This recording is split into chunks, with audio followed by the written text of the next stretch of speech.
Olá, irmãos, a paz do Senhor Jesus.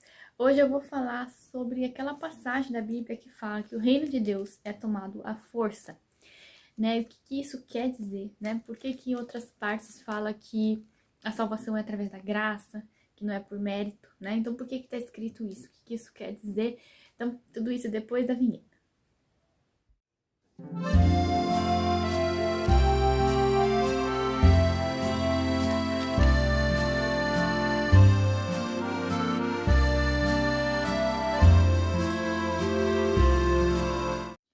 Então, irmãos, lá em Efésios 2:8 fala: Pois vocês são salvos pela graça, por meio da fé. Isso não vem de vocês, é dom de Deus, não por obras, para que ninguém se glorie.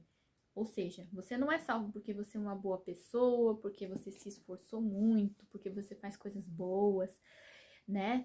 Essas coisas. É claro que a gente deve fazer coisas boas, porém não é isso que traz a salvação. O que traz a salvação é o sacrifício de Jesus, é o sangue de Cristo que coloca a gente debaixo da graça de Deus, né? Da misericórdia dele, o que significa que a partir de agora você é perdoado de todos os seus pecados. Obviamente, a pessoa precisa estar realmente arrependida, como eu já falei para vocês, né? Não adianta a pessoa só falar, eu aceito Jesus e agora é uma desculpa para eu pecar, né? Como eu já falei isso em outros vídeos. Isso não é um verdadeiro arrependimento, né? Existem aquelas pessoas que também conscientemente não querem mais a salvação. Elas amam mais o presente século, mais o mundo do que é Cristo, do que o reino de Deus. Para mim, isso daí é um tipo de suicídio, né? Porque a pessoa não tá levando em consideração o que vem depois. E isso acontece, tá, irmãos? Mas para aqueles que se arrependem e aceitam Jesus verdadeiramente, elas estão salvas, sim, né? Mas existe um versículo que tá aqui em Mateus 11, 12, 13, que às vezes causa confusão na cabeça das pessoas, né? E tá escrito o seguinte: Jesus fala: Desde os dias de João Batista até agora, o reino dos céus é tomado por esforço ou à força. E os que se esforçam se apoderam dele, porque todos os profetas e a lei profetizaram até João. Então, ele está querendo dizer que para entrar no reino de Deus é necessário um certo esforço, né? Força, né? Braço. É necessário a pessoa correr atrás, se esforçar. Então, gente, isso causa uma certa confusão, né? O que tá valendo? Quer dizer que é pela graça ou a gente tem que fazer esforço, ou a gente tem que fazer força para ser salvo? Não é nada disso, tá, irmãos? É uma explicação bem simples. Eu vou explicar para vocês de um jeito que espero que vocês entendam. Então, é mais ou menos assim. Vou usar uma figura para ficar mais simples. Imagina que você é um brasileiro que está morando em outro país. Vamos supor, um país muçulmano que tem uma cultura totalmente diferente da nossa. Exemplo, tá? Vamos supor que seja o Afeganistão. Então, eu sou uma brasileira que eu tô morando lá por algum motivo, né? Então, eu tenho minha alma brasileira, eu tenho minha cultura e tudo mais, mas o fato de eu estar lá faz com que eu tenha que seguir as regras daquele país, as leis que provavelmente são muito diferentes aqui do Brasil, da minha cultura, do que eu tô acostumada. Então, posso às vezes descumprir alguma lei, alguma regra lá, né? E eu vou estar debaixo daquela jurisdição, daquela regra, mesmo eu sendo brasileira, porque eu estou lá, eu estou morando lá, né? Então, não basta ser brasileiro. E é isso que acontece quando a gente crê em Jesus Cristo, entrega a nossa vida para Jesus e tal, a gente passa a ser cidadão no reino dos céus. Porém, nós estamos aqui neste mundo, né, debaixo das regras e leis e jurisdições desse mundo. Mas isso pode ser diferente, não precisa ser assim. Como que você faz para, dentro de um país, estar nas leis de outro país, debaixo da jurisdição de outro país? Quando você põe o seu pé dentro da embaixada, eu tô lá num outro país, tô lá, sei lá, no Afeganistão e tal, eu vou entrar na embaixada brasileira, a partir do momento que eu ponho meu pé ali, eu tô pisando em solo brasileiro. Então, as leis são as leis do meu país, as regras são as regras do meu país. E ali eu tô debaixo de uma proteção, a proteção do meu país, né? Então, nós, como cristãos, a gente precisa entrar debaixo dessa jurisdição, entrar no reino de Deus e passar a valer as regras do reino de Deus aqui na terra, como fala lá, né? Seja feita a tua vontade, assim nos céus, na terra como nos céus. Então, a gente faz valer aquilo que é no céu aqui na terra, né? E também está escrito, tudo que ligardes no céu será ligado na terra, né? Tudo que ligardes na terra será ligado no céu.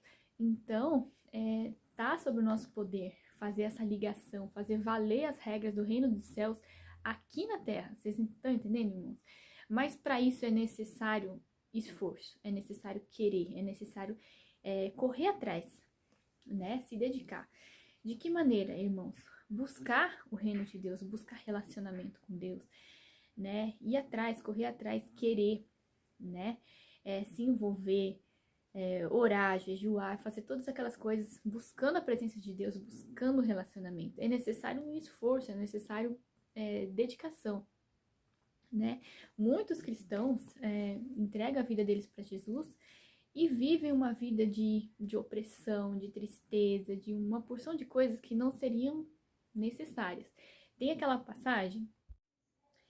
uma passagem que fala, irmãos, vocês conhecem, é bem conhecida, que está em Mateus 6, a partir do 25.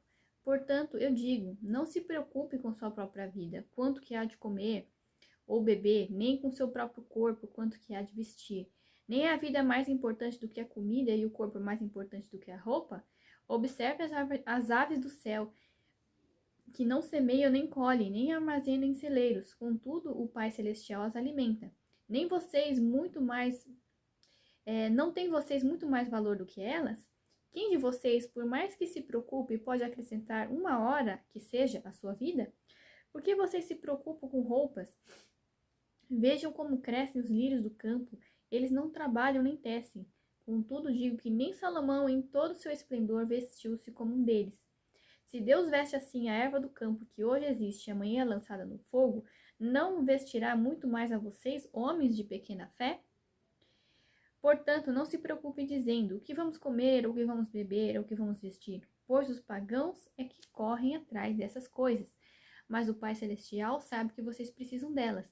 Busquem, pois, em primeiro lugar, o reino de Deus e a sua justiça, e todas as coisas serão acrescentadas a vocês. Portanto, não se preocupe com o amanhã, pois o amanhã trará suas próprias preocupações.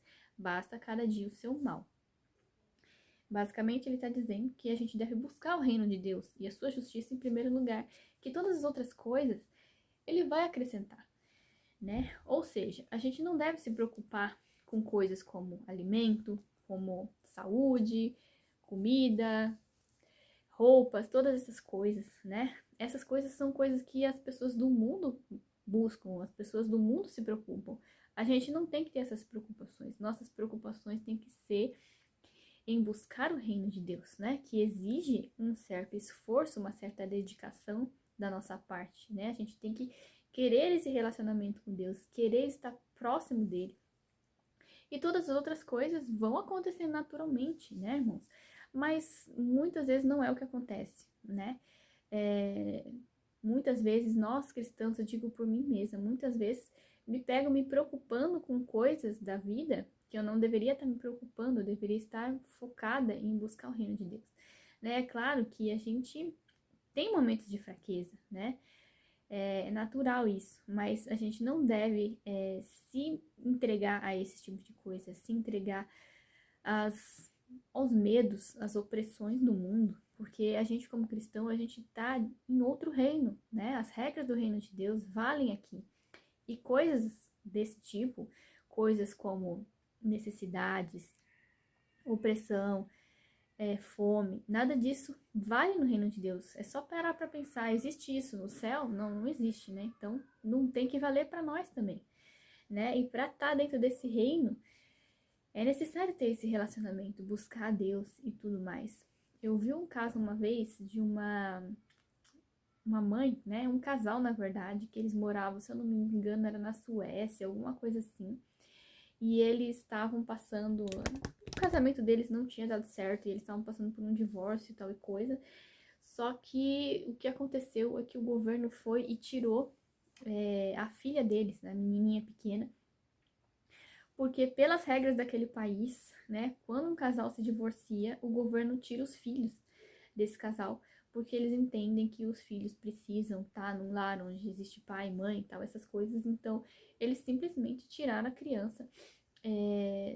Não é que eles chegaram a tirar, mas eles iam tirar a criança, né, dos pais. E o que que essa mãe fez? Ela pegou a filha e correu para a embaixada brasileira e se abrigou lá dentro, porque as leis do Brasil são diferentes, né? Não existe isso no Brasil, né? Um filho tem direito de ficar com o pai ou com a mãe, ter a guarda compartilhada num caso de separação, né? Já é traumático o suficiente a criança passar por uma separação dos pais e ainda por cima vai ter que ficar num lar adotivo, já é algo muito pesado para uma criança, né? Então ninguém quer isso. E aí essa mãe entrou na embaixada e ficou ali abrigada porque ela queria estar debaixo da jurisdição brasileira e buscar as leis do país dela, né? E ela acabou conseguindo, né? Até eu não lembro se o pai ele era sueco, o que que era, mas ele também estava trabalhando junto para ajudar, porque ele também não queria isso, né? E, enfim, teve um desfecho bom. Não lembro exatamente se eles voltaram para o Brasil, o que foi que aconteceu, mas sei que eles conseguiram fazer valer, né? A mãe conseguiu fazer valer a lei do país dela, porque ela tem direito como brasileira, mas para isso ela teve que entrar na embaixada, né, irmãos? Então, nós, como cristãos, precisamos pôr nossos pés dentro dessa embaixada, estar debaixo da jurisdição de Cristo, do reino de Deus, né? A gente não precisa viver conforme as leis desse mundo, né? Porque a gente não é desse mundo, a gente pode viver conforme as leis do reino dos céus funcionando aqui nesse mundo. Então, é algo incrível, algo novo que está disponível para a gente não precisa viver sofrendo, viver triste, viver oprimido, né? Como muitos cristãos vivem, a gente vê muitas pessoas que são salvas, mas estão ali sofrendo, né? Opressão, estão sendo às vezes, muitas vezes massacradas pelo inimigo, sendo que não precisava, né, irmãos? Então eu estou falando, pregando para mim também, porque é algo que eu preciso ouvir, preciso botar em prática, né? Então é isso, irmãos. Espero que tenha edificado vocês. Até o próximo vídeo. A paz do Senhor Jesus.